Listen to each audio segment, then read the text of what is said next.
Greetings, everyone. Nate the Nerdarchy here from Nerdarchy, for nerds by nerds.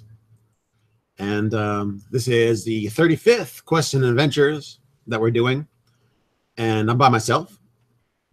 And basically, that's because Ted and Dave have family things going on that they're going to take care of. Not bad family things, the good kind of family things. So I'm taking a little slice of my day out of my family time to hang out with you guys and gals. So thanks again for joining me on this Saturday. We have a few thank yous to get out and make sure that I talk about beforehand. And I want to make sure I don't miss them, so I'm going to just do them first. So thanks to all the Patreons and guests we had from last week. The Patrons reward people that sign up for Patreon. We really appreciate it, and it helps us do our nerdy things all the time, which includes something that's really cool coming up is Dave and staff writer Doug, well, editor Doug, are going to be going to Gen Con. So if you're going to be there, check those guys out. Look for them. Make sure you get their pictures so you can see them and recognize them when you do see them. I mean, you guys know what Dave looks like, but some of you might not know who staff writer Doug looks like. I mean, editor Doug, he's been upgraded. He's gained a new prestige class.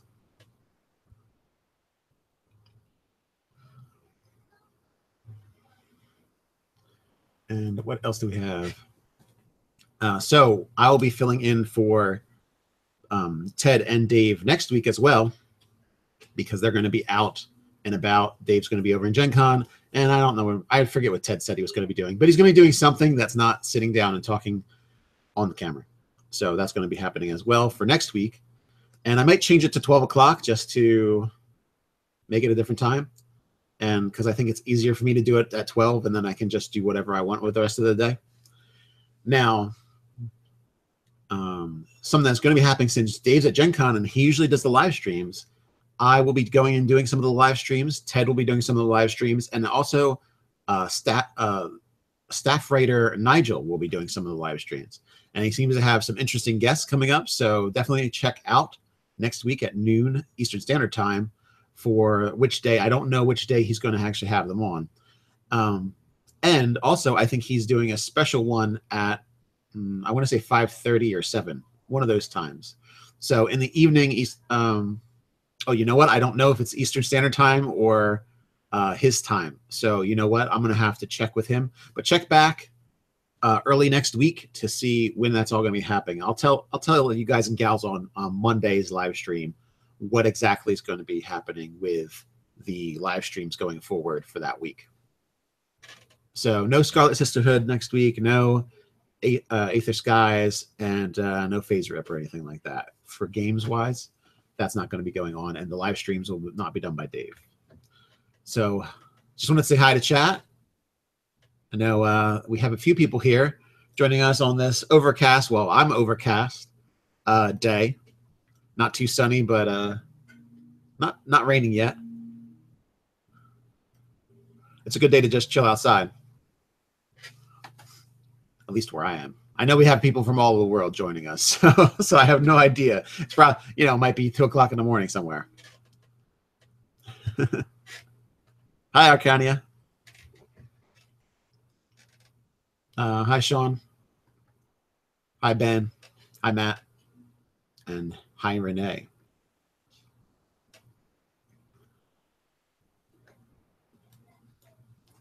Oh, hey, Matt. I'm going to pop the chat out so it actually works better because it does not work well the way I have it set up currently. There we are.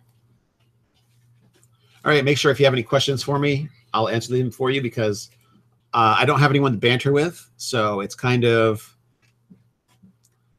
I mean, I could go into different details and stuff, but I'd much rather talk about what you guys and gals want to talk about. So you let me know.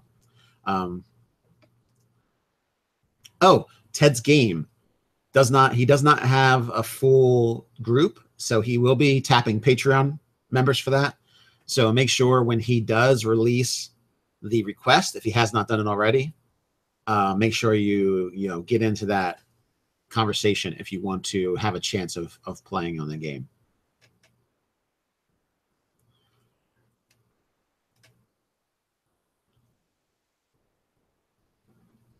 Oh, yeah, Doug will be lurking in the comments. Yeah, he's getting ready for that. So I already told him all about that, Doug. So yeah, Doug is now the editor, so he has quite a bit of work going out before Gen Con happens. And I'm super excited to see what happens there. I know they're going to be live streaming from Gen Con. They're going to be line streaming. Actually, the event is already set up. And I'll have to get the date for that. But we'll talk about it this upcoming Monday more after I know more about it. But it's going to have some heavy hitters in there. I think Matt Mercer and Satine Phoenix are going to be there, as well as others. So it'll be a big deal. And I think it's going to be a panel sponsored by Brian Feaster of Open Legend.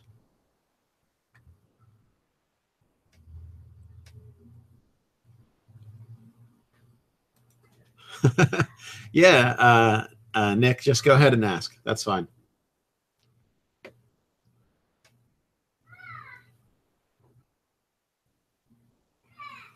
Okay, Ty Bailey, how would you make Rick from Rick and Morty?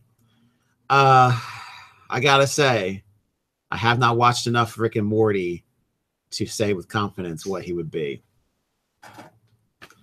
I'm not that into it. Not because I don't like it, simply because there's like I have like a priority system of what I am viewing and what I am playing and stuff.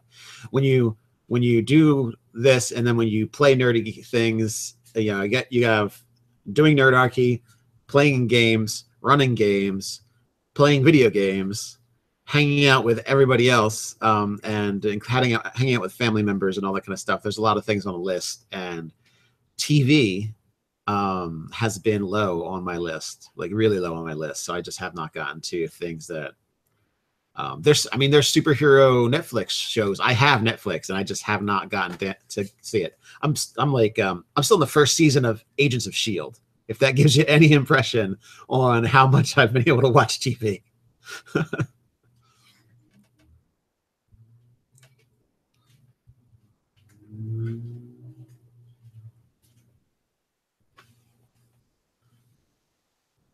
Yeah, I've watched Game of Thrones, Sean, but I haven't watched enough to be caught up.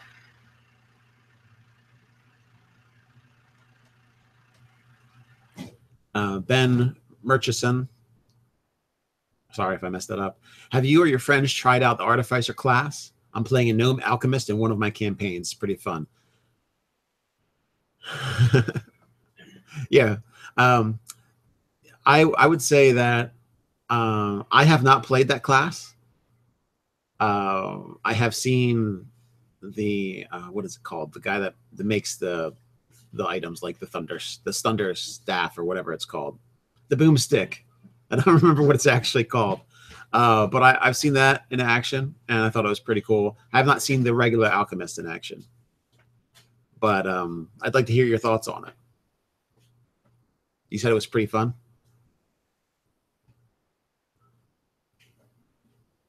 All right, so Nick, your question is, I will have a campaign that will be until level 20. I'm planning a moon druid who lived 2 years in a centaur tribe that was worshiping winter with Raven Queen and Goddess of Winter here. Okay, so I know you said something about gunsmith is what the thing is called. I know you said something about with that question dipping into other levels.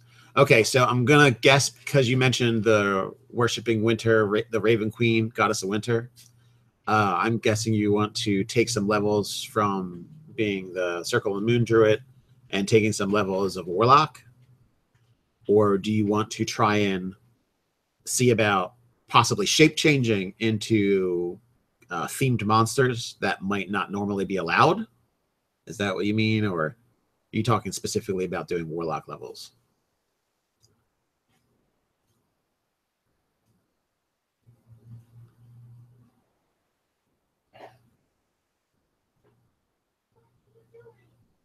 Okay, it's a continuation of the question. So it will have to choose soon what class to do the multi-class cleric. Okay, you're multi-classing in the cleric, and you want to know about grave domain, or is there some other domain? And then warlock for the Raven Queen.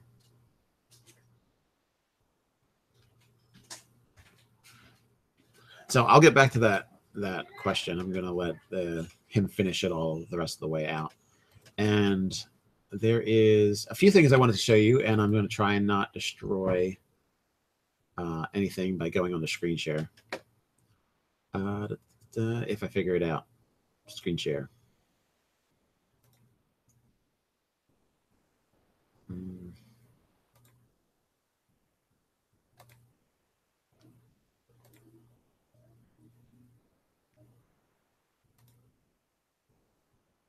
All right, this is bothersome.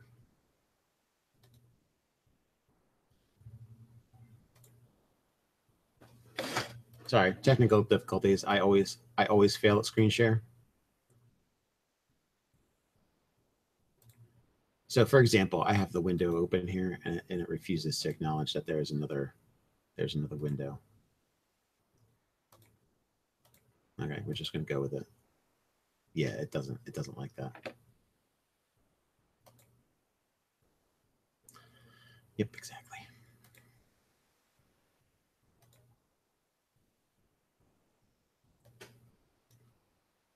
All right, this is how it's going to have to work. Sorry, bear with me. It's decided. There it goes. It decided that I actually do have another application screen. Okay, so we're going to be giving in the future. I don't know exactly when we're going to be giving away, but we'll announce it like a week beforehand just to remind you guys and gals. So we're going to be giving away the Pathfinder role-playing game Adventurer's Guide, and we're also going to be. Oh, I guess I should talk about these more since I don't actually have the bits in front of me to show it off.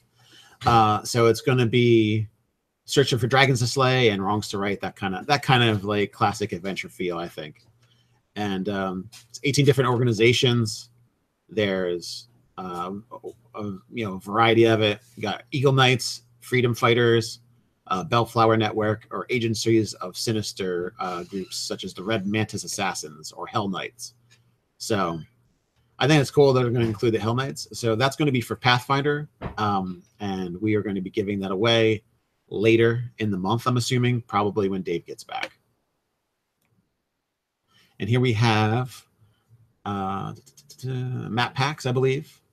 And this is from Black Scroll Games. And this is Forest of Fallen Giants. And this is some example of it. It looks pretty sweet, actually. And we're also giving away Black Scrolls games, The Keeper of Realms, which is another set of maps. And there was a few of these. I was like, wait, is that like a tile or like a three-dimensional tile or what? They did a really good job on the shading and lighting for these things. So that is all of the things that we're going to be giving away soon. And you can also find these on different ordering sites. Like the first thing was on Amazon, and these other two are direct. You can get them from RPG Now.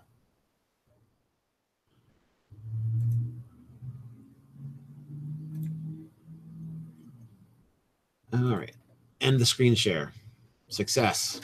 All right, get rid of those.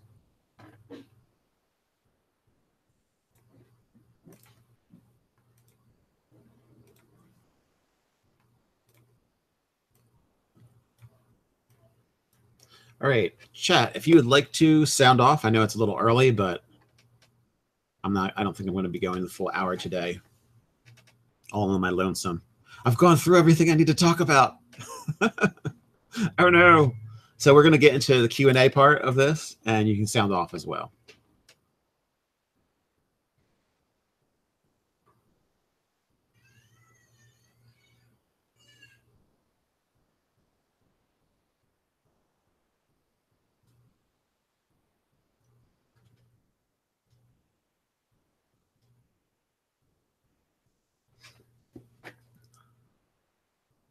All right, so back to Nick's question about multiclassing with, he's been hanging out with the Centaurs tribe for a while, and he's a Moon Druid. So he's considering the Warlock, Raven Queen, and he's asking if there's possibly another one, or checking out Paladin.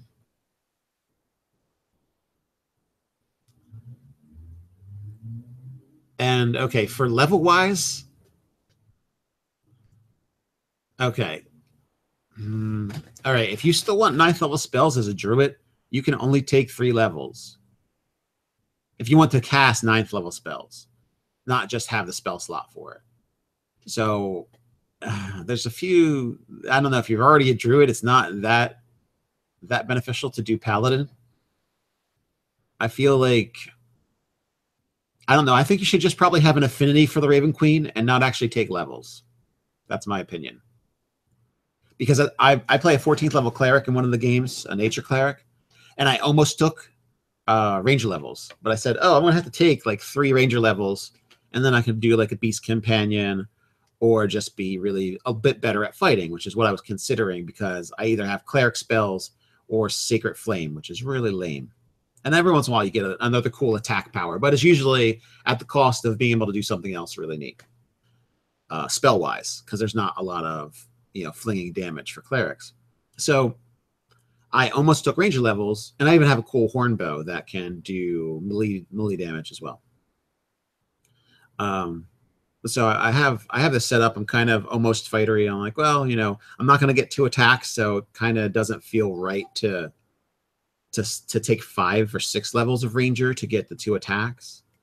So there's all this stuff that keeps adding up in my mind. I'm like, well, you know what? I should just not take any ranger levels, because each step I was saying to myself, well, I almost have 4th level spells, and some of 4th level spells are really cool, like Death Ward. And I'm like, so I'm not going to take ranger levels now. And then I'm like, well, and then I was like, oh, I'm almost going to get 5th level spells. So I don't want to take ranger levels, because it's going to prevent me from getting 5th level spells sooner. And now it's like, when I saw myself, I stopped asking that question around 11th level.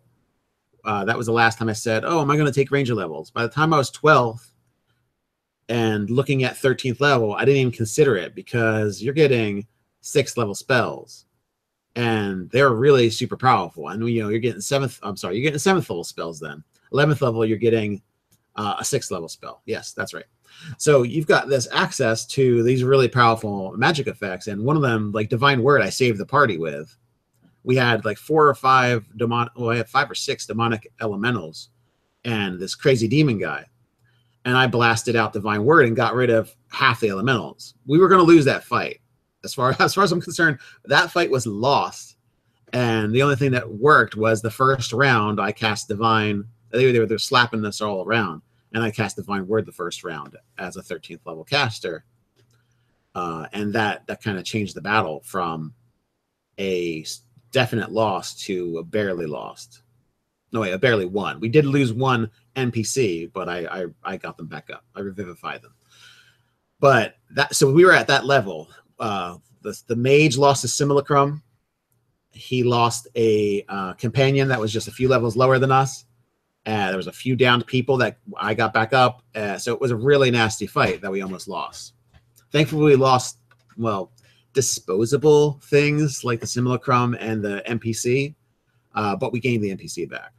But that's a big chunk of change when you lose a simulacrum. So yeah, I would just really have a kindred feelings for the Raven Queen. Maybe you'd want to do tasks for her, if so inclined. I would look at it that way. You like do tasks, talk to your dungeon master about doing tasks for the Raven Queen. Talk to your dungeon master about different things, like maybe you can get a token that might give you some access to her powers, or a really cool magic item maybe would be getting access to the Grave Domain as a druid, and that could give you a little bit different spell feel. So that's what I would go with, rather than taking levels of another class. I mean, if you want to take a few levels of Warlock, I would definitely not stop yourself from getting those that 9th level spell, the 8th and 9th level spells. So definitely not branch out too far. But, you know, I would just consider maybe seeing if you can get an item that like will bond to you, or something like a circlet, or like an earring or something, or some kind of ring you can wear that will bond you to the Raven Queen, or the Raven Queen can contact you through it. Kind of like cleric power, kind of like Warlock patron, but it doesn't give you all the Warlock powers. It just simply gives you affinity towards the Raven Queen and her minions. So that's what I'd suggest rather than going and taking levels. Because you say it's going to go up to 20th level. That's not a guarantee. Just to let you know. I've lost so many quests due to people's disinterest in continuing, or something happens where 3 or 4 people can't make it, and then that's it, done. So that's what I would go with. It's nice they have a 16 charisma, though. It kind of feels like a waste to not take Warlock levels. So it depends. If you're like 3rd level Druid, I don't remember what level, if any, you said. So if you're 3rd level Druid and you wanna take some multi-class levels, I would, yeah, sure, because you're gonna be that Warlock Druid for a while. But if you're like 15th level and you're like, oh, I want to take some levels of Warlock, I would just be like, nah, just skip it. Just go for the straight Druid levels. And so it depends on what level you are right now as a Druid. If you're 1st level Druid and you're deciding how to plot out your character, yeah, I mean, take some Warlock levels. It depends on where you are. If you're at the end of if you're towards the end of the quest, don't pick up Warlock levels. But if you're early on and you only have a few levels under your belt, then I would say go. Oh, you're 3rd? Okay, good. Thank you. I didn't bump down to all the way. Yeah, if you're 3rd, yeah, then take some Warlock levels. And that'll give you a better in. But I mean, it depends on what you want to do. If you want to do Cleric in the Grave Domain, then it's what kind of character you want to play. It's like Warlocks are interesting, and they give you a nice range attack. So if you don't have a range attack as a Druid, that is nice. You get the Eldritch Blast. So I hope that answered your question a little bit. Okay, so we got shout out with Doug in Cleveland, Zach in Hawaii, Parip in Japan, Raven in Oz, Artificer for Hire in Houston, Todd Bailey in Pennsylvania, Wilder Smith in New York, Zaref Gaming and Rio Doso,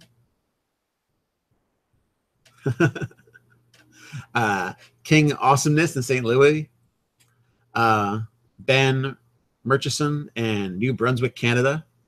There's also New Brunswick, New Jersey. So I thought at the beginning that was going to be a New Jerseyan. Patrick Emanuelson, Sweden. Catharsis is Del Norte, California.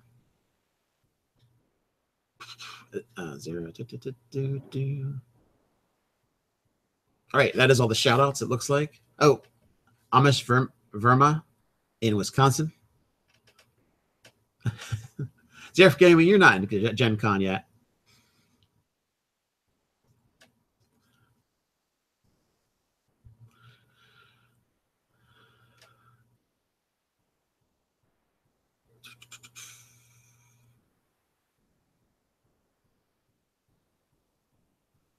All right, Zach Maples. Why doesn't Nerdarchy do any campaign diaries?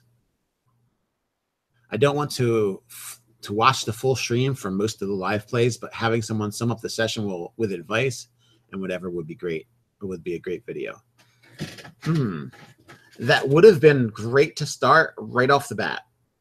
But we are 26, 27 sessions into Ted's game that I'm in. And we have had somebody, the guy who plays Jean-Ric, Curtis. He is writing stuff down from it, and he is going through the game, but I don't know what kind of detailed notes he's created for that. So maybe something that jumpstarts our memory could get us back into talking about the sessions. But yeah, it's been a while since we started. It's actually a very, very long campaign that we've had so far, because we're only playing like twice a month or once a month. And for August, we're not playing. So that would have been later today, but too many people have other obligations to go to.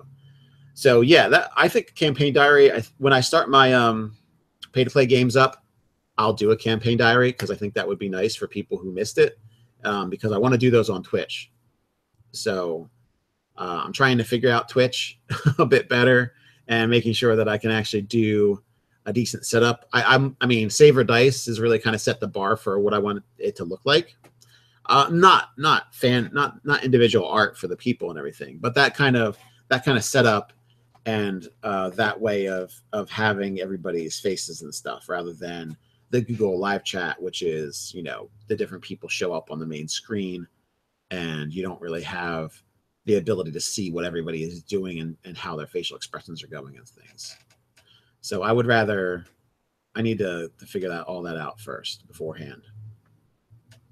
But once I do, I would like to kind of have like a recap thing, and I could do that pretty much like the next day after the session. I could go through a recap.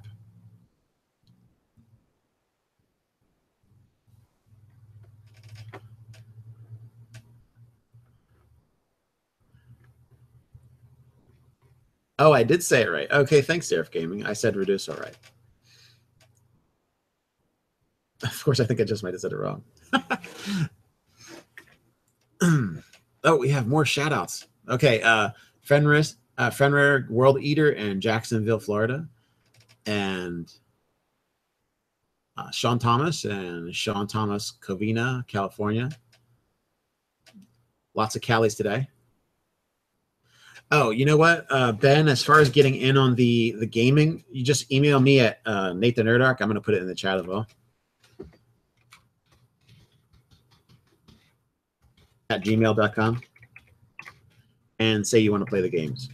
And I have 3 games together right now. They're not populated yet because we've got we've have a kind of haven't set up which game we're going to be playing first and who's going to be in it. So that all needs to get figured out. So any more insight, and I've got to roll out something this weekend for paring it down to 2 choices and then going with that. So just email me about it. And well, we have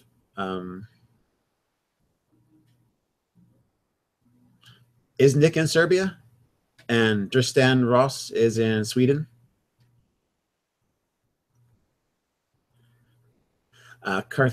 Catharsis, is this a low-key? Yeah, this is kind of just the guys are out doing stuff, so I am here filling in for the obligation of the event.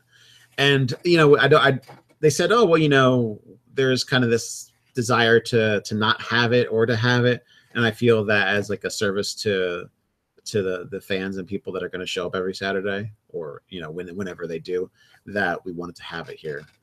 Regardless of if it was just going to be me hanging out in my house with my cool treasure chest shelving in the background.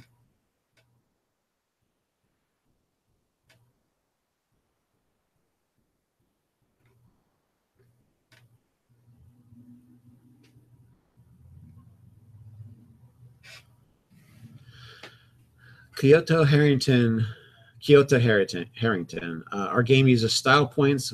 When you do something good or roleplay, well, you get 1 and can reroll your failed roll. Is that kind of like similar to inspiration?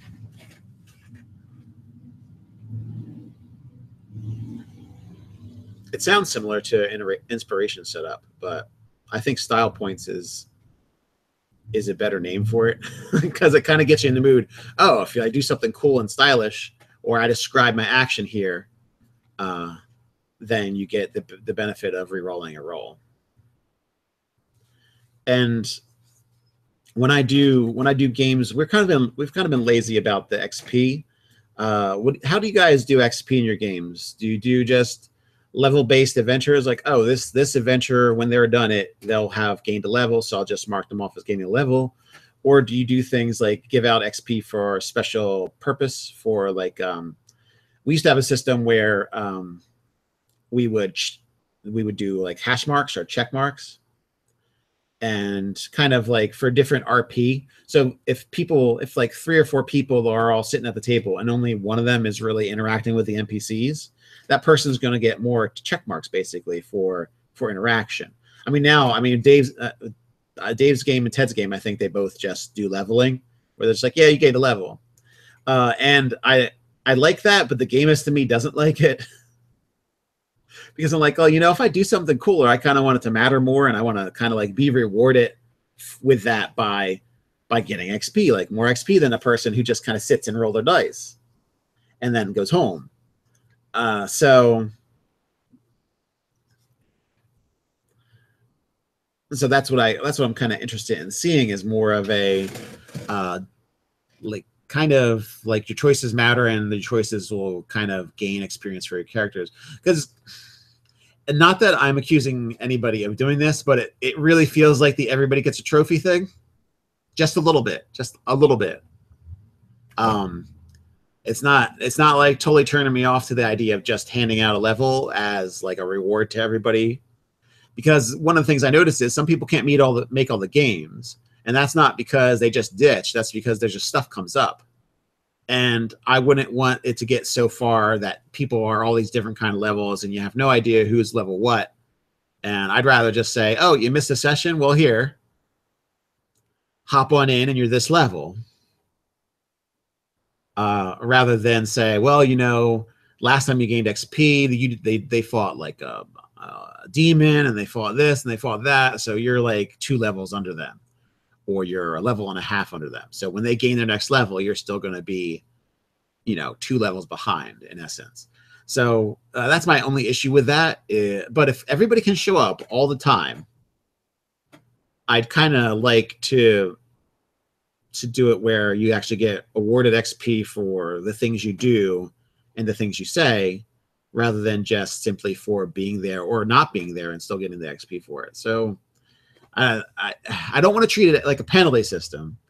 I want to treat it like a reward system. Like, I don't want it to be like taxes, like you lose money for not doing certain things, but like the idea that everybody gains XP rates, and then some people are going to gain faster based on their style of interaction or how into the game they are, rather than kind of, you know, if someone shows up and they're going to be on their phone most of the time, and it's not to Instagram stuff to Nerdarchy or to tweet stuff about Nerdarchy while they're playing a Nerdarchy game, I just kind of feel like, you know, they're not being involved in the game.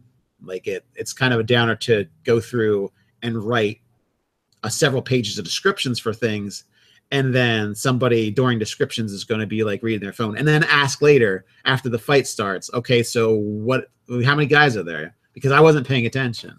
So I'd rather have a way of not rewarding that person as much as I reward others. And that'll either correct that person's behavior, or they'll just think that I'm being mean to them. Hopefully they'll understand that this is like a corrective action. It's not a penalty. You're just not getting as much as everybody else. So that's kind of where I'm leaning towards. I don't know. I mean, I haven't had that problem in games, especially when I do live stream games. I've not had that problem at all. Everybody's like really into it in there. So it's not like I feel like I'm going to need to use it, but I've also played in games where there's people who, you know, just roll attacks, just do their damage, and then they're quiet the rest of the time. And I'm like, well, you know, aside from saying, hey, I want to buy this thing, or I want to sell this thing in town, that's it. So I've had that as well. And I don't know if that is just because they're there, but they're not super interested in participating, or it's like a level of shyness. So I don't want to penalize someone for being shy. So I'm like, okay, so obviously I'm conflicted about just doing the leveling system or doing an XP system based off of merit, basically, and effort.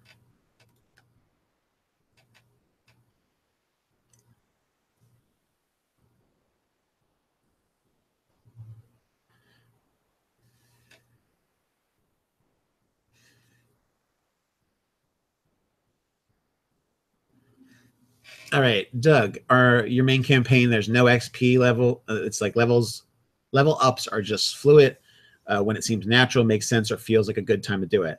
That's a good way of doing it, I think, because it kind of follows the mentality of, you know, when would it be good for a monster to fail at save, or when would it be good to make an encounter harder than you would have normally, you know, that kind of stuff. Those are all DM decision making that usually is set to increase the game fun or increase the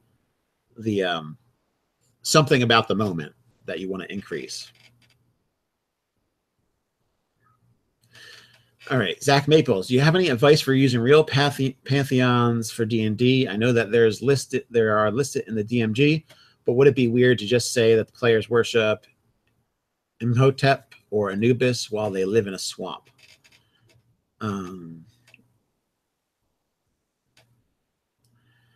I think some of the ancient deities, real pantheons, names are really cool, and the mythos about them kind of um, has a certain level of flair to it. So that's the kind of thing it's like perfect for putting in a game, unless there's a whole bunch of hangups about something. Like, for example, I don't know. I don't know what that would be. There's all kinds of hangups with people and strange problems people have with stuff. So it's really going to be on like your players, I would say, whether or not you're going to include real pantheons from like, you know, history and things. So that's what I would say. I would say it's really make that decision based off of who you're going to be playing with and how you and what you know about them. And I don't see a problem with it, and I think it works out really well. But at the same time, all right, this is the problem with using real life pantheons, is that you have these issues where you have stuff like that comes out about, I don't know, what's the lightning thief and stuff, where you have, especially with like low to free writing. So you have these writers that are coming out with all these like Greek and Roman mythos books about like, oh, this is like this grandson of Zeus or something, and they portray the gods a certain way, and if that's what people know, like almost popular culture wise, I'd almost say it's better to think up names and then adopt mythos from certain different mythology and stick it together with this new name. I would actually prefer that, I think, because then people aren't bringing like real world references in to the mix. So if you've got like, oh, I know what Zeus is because I watched this cartoon and this anime that had Zeus in it, or you know, I watched this I read this series of books and it all had all the Greek gods in it, so I know what they are, so I don't have to listen to how you're depicting them or what you're talking about them, or like you are portraying them possibly more traditionally than they're portrayed in the books that this person read.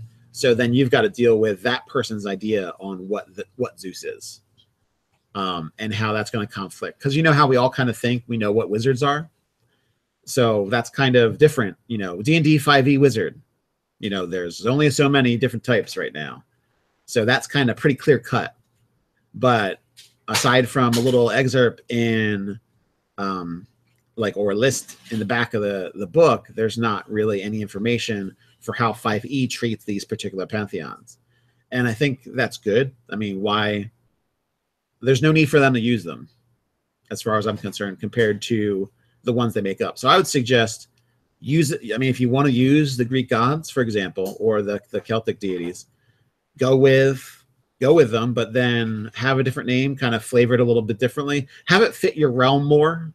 If you're playing a homebrew or something like that, like how would they fit better into what you've got going on?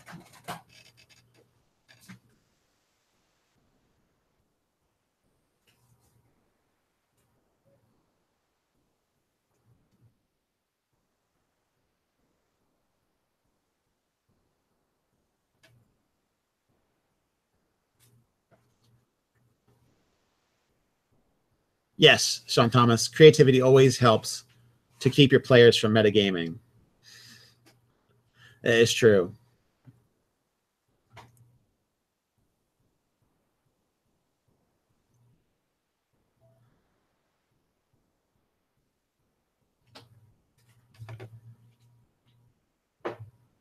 Oh, and the way that's a good thing to bring up. There's Dungeons and Dragons book called Deities and Demigods, and it's a really good reference book for that. You could convert it to 5e, so you could check that out as a reference. And I would say that's definitely something to look into if you just want a quick reference for it. There's also where do I have it? Do I have it here? No, I don't have it.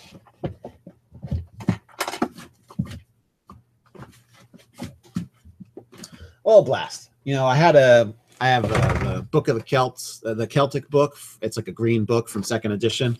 That was really cool to look at for that kind of stuff for Celtic deities. And I also had the Roman one, and they're these green like kind of campaign settings. And when you want to do like kind of a more historical but still fantastic fantasy game.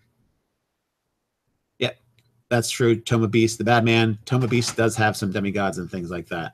Also, the Sad King's Thunder is going to have those really powerful giants.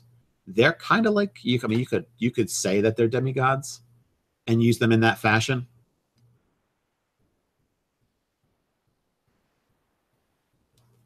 Yes, and the Scored Coast Adventures guide has the list of Forgotten Realms deities.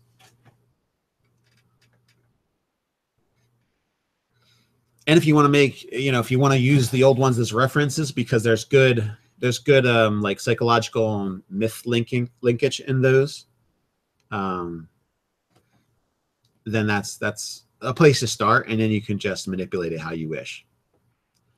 Percy Jackson. That was the person that wrote that series of books, and I couldn't remember. I was like the Lightning Thief and things.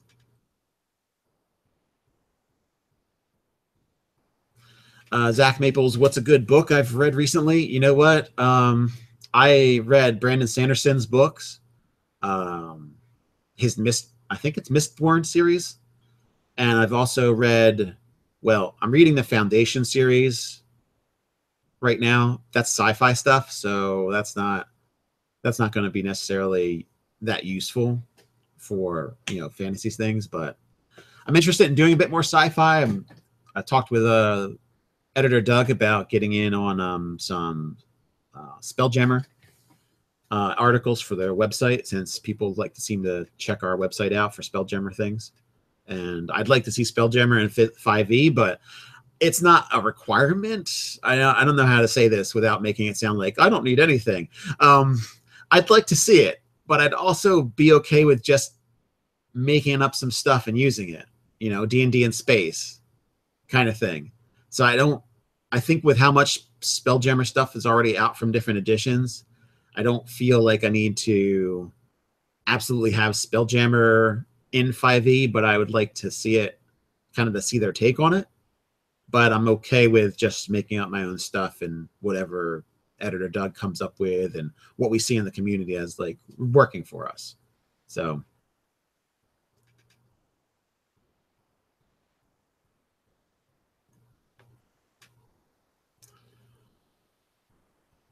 and as far as what you're saying with for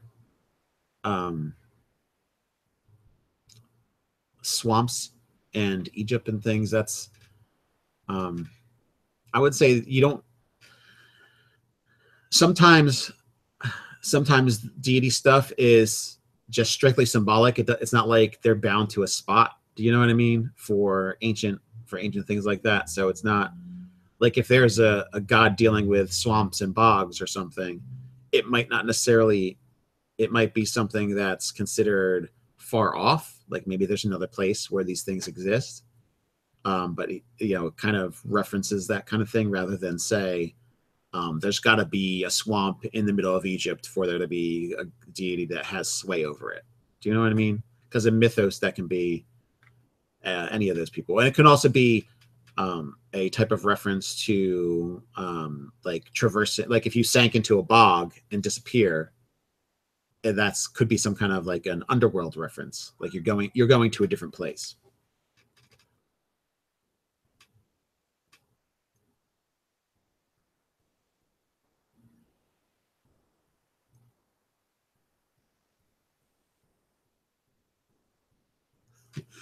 What is all this happiness and other things about me mentioning Spelljammer?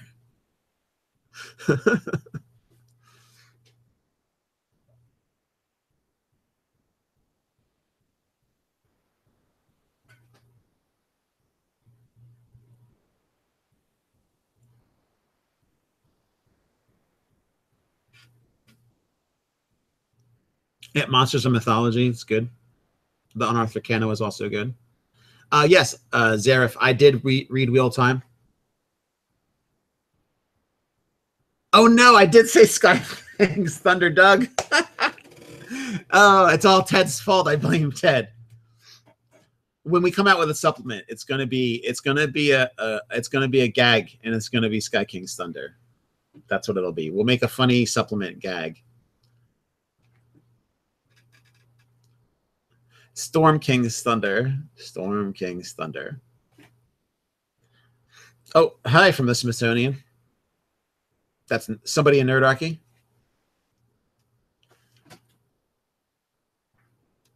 I'm going to say it's Dave. It's Nerdarchist Dave in the Smithsonian.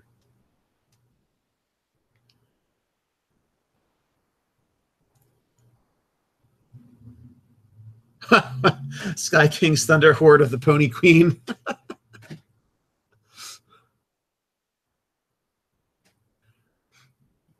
So the bad man, you say that in a joke about the Cthulhu monster with the infinite hit points. Now, this is the thing. If I, as a DM, gave a monster infinite hit points and it's Cthulian and it's giant and monstrous, I would almost expect the players to eventually realize that trying to hack off a piece of a tentacle on something that's like eats krakens is probably not the way to kill it. But if they want to kill it, they can certainly hit it. But and then I'm sure it'll bleed. I mean, splinters bleed, paper cuts bleed. So that seems legitimate. You know, just let them do a whole bunch of damage, and you're like, okay, so you know you can't kill this guy this way. He regenerates 1,000 hit points around, and he has like 90,000 or 100,000. Yes, Ted demands it. Well, and that's the thing is, you know, could there be? It's not that like you're gonna kill it with hit points when you're that crazy. When you're dealing with like a Cthulian sized monster, there's got to be another thing that you do to try and defeat it. Either send it back to its dimension. You know, I guess if you were in the future, you could just like open up a black hole and try and suck it into it. That kind of stuff. So. Maybe there's some kind of grand ritual you can do where rather than get Cthulhu away from your dimension, you actually transport your entire world away from Cthulhu to another dimension. And like they find some ancient spell or something somewhere, like a crazy ritual that you do all over the planet that actually teleports the planet to another place. And that would seem like a more legitimate way to beat Cthulhu than actually defeating him or doing some amazing amount of damage or actually sending him back someplace.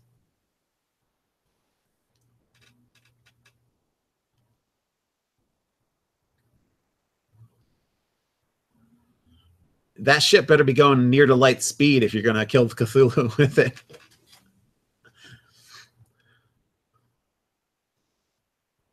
Yeah, or you could hop inside of him and live there the rest of your happy life. Maybe he doesn't eat people. Maybe he just drives them mad. So there's an entire ecology inside of him. I haven't, okay, Zareth game, I haven't finished Wheel of Time. I started it though. I'm in like 6 or 7. And I got really excited because I took a break from Wheel of Time and I started reading Brandon Sanderson. And I didn't know that Brandon Sanderson finished Wheel of Time. So I was really super excited about that. I was like, oh, this is awesome. I get to reread him later with his take on the end of the Wheel of Time series.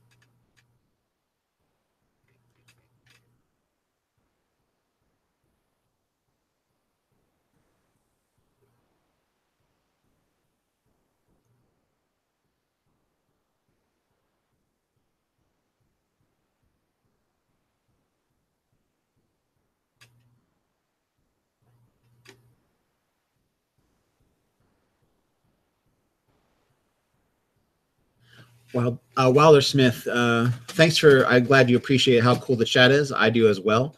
And you love the Wheel Time series, except for the last book, felt like it was rushed. Okay, I know Brandon Sanderson basically took the end bits, all the notes, for the author after he passed away, and he was asked to finish it. But there was, I think it was like one of the later books where Brandon Sanderson takes over, and it's just it was supposed to be one more book, but it really was like, this has to be 3 books. So they ended up, I mean, I haven't gotten to the end, so I can't say whether or not it feels like it was rushed, but I think when you have enough material for a series that size that you need to do another book, but you don't have enough material to, say, wrap up everything, that's kind of where you have an issue. Like, it's really, it's really like the end credits scenes. You don't technically need them to be done, but maybe you need them for completion's sake. Like, certain things just won't make sense unless you sit for the last 10, 15 minutes of a movie, as well as some of the things after the credits roll. So anyway, but I haven't read it, so I can't say to the nature of whether or not it's not stretched out far enough.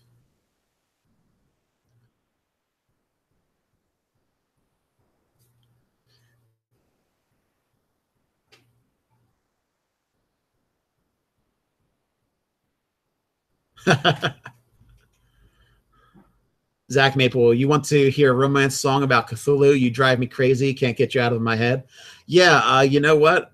It's crazy times. So I'm sure there's some kind of ode to Cthulhu somewhere.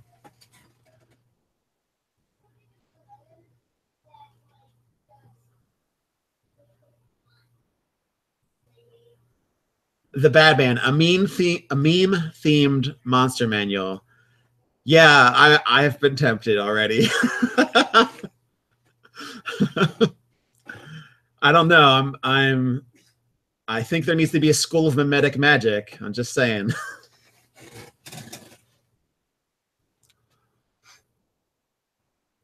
So with that, I think I'm gonna wrap it up.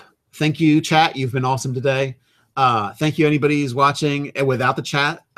It's been, it's kind of crazy being by yourself. You got to read it, discuss it, talk about the stuff that you saw, and also kind of respond to the chat. So thank you again for joining us. Let me know what you think in the comments below. Make sure you check out Dave and the live stream when he goes to Gen Con. If you're going to Gen Con, make sure you try and snatch a picture with him, or well, Dave would say if you see Ted, jump on him. So, do whatever feels right. So until next time, stay nerdy.